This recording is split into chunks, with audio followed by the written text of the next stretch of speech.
Hello guys, welcome to Abhishek consultancy. और आज मैं फिर आ गया हूँ एक नई वीडियो लेकर के। आज की वीडियो में हम बात करेंगे एक नई वैकेंसी आई है उसके बारे में। तो बिना किसी देरी के चलिए स्टार्ट करते हैं। ऑफिशियल नोटिफिकेशन में डाउनलोड करके आप लोग के सामने लेके आ गया हूँ। तो चलिए देखते हैं कि कौन सी वैकेंसी है, क्या क्या पोस्ट हैं, कितने पोस्ट हैं, कैसे एग्जाम होगा, कब सिलेक्शन होगा, कब एग्जाम होगा, सारा कुछ हम इसी PDF में, इसी वीडियो में डिस्कस कर लेंगे। तो देखिए कुछ इस तरह से इसका फ्रंट पेज आपको देखने को मिलेगा। और ये जो वैकेंसी है, ये वैकेंसी है आपका NPCIL का इसका फुल फॉर्म होगा, nuclear power corporation of India limited. ठीक है। और ये वैकेंसी किस स्टेट के लिए है? तो वैसे तो ये सेंट्रल गवर्नमेंट की वैकेंसी है, ऑल इंडिया के लिए है। ठीक है। ऑल इंडिया में जहाँ जहाँ भी nuclear power corporation of India limited का जहाँ जहाँ भी ब्रांच होगा, हर जगह के लिए है। लेकिन अभी प्रेजेंट में ये वैकेंसी कहाँ के लिए निकली है वो सब भी हम देखेंगे। तो सबसे पहले देखिए कि आप इस वैकेंसी के लिए अप्लाई करने का जो डेट है वो 10 फरवरी से स्टार्ट है। आप 10 फरवरी से लेकर के और 2 मार्च तक अप्लाई कर सकते हैं। तो अब कौन कौन से पोस्ट पे वैकेंसी निकली है ये आप लेफ्ट साइड में यहाँ देख पाएंगे। नेम ऑफ पोस्ट, सबसे पहला जो है आपका साइंटिफिक असिस्टेंट C, इसका पोस्ट निकला है। सेफ्टी सुपरवाइजर नाम से ये पोस्ट है और इसके लिए टोटल 3 सीट हैं।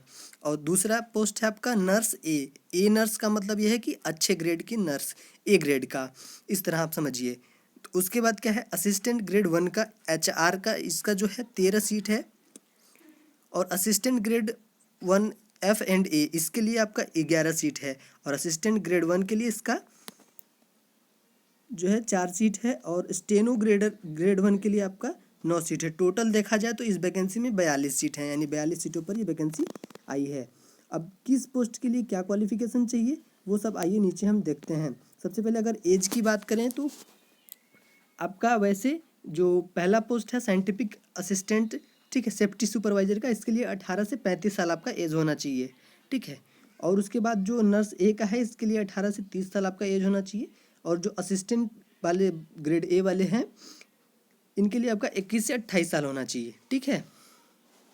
तो ये हो गई एज की बात। अब आइए देखते हैं कि क्वालिफिकेशन क्या चाहिए। तो क्वालिफिकेशन के लिए थोड़ा सा हमको नीचे जाना पड़ेगा।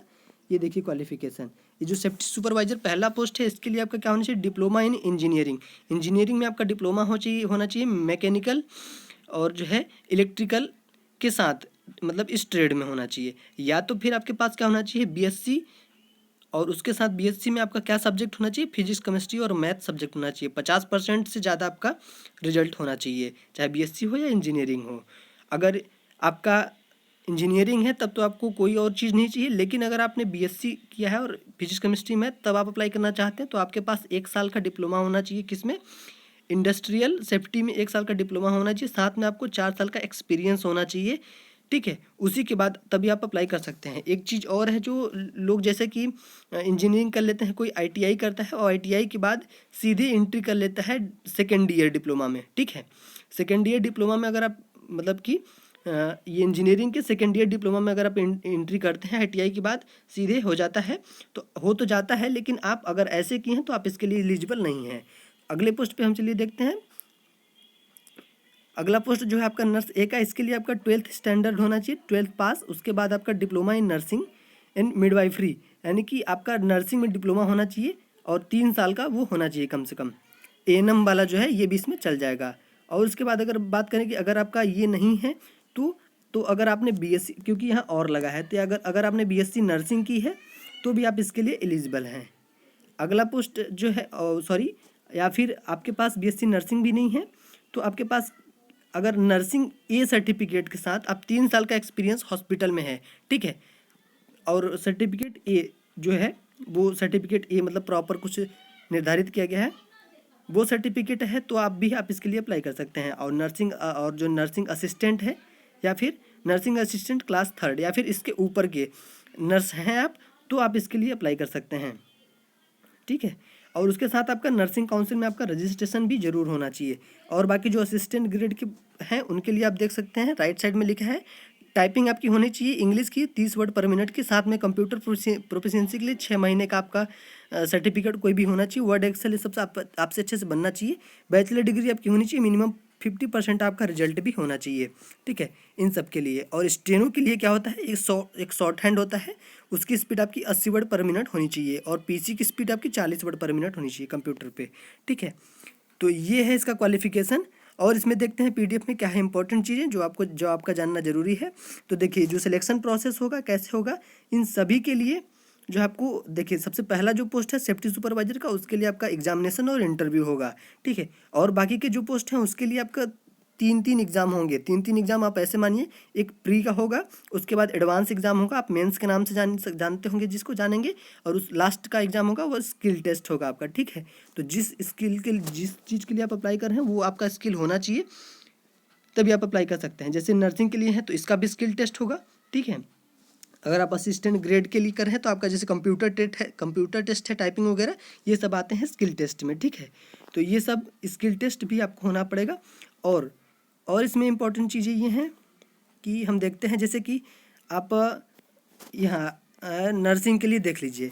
नर्सिंग के लिए अगर हम देखें तो पहला जो आपका प्री का एग्ज़ाम होगा वो 1 घंटे का एग्ज़ाम होगा, और उसमें जो सिलेक्ट पाए जाएंगे सेकेंड 2 के लिए यानी कि एडवांस के लिए, तो एडवांस के लिए भी आपका 2 घंटे का एग्ज़ाम एडवांस के लिए हो जाएगा।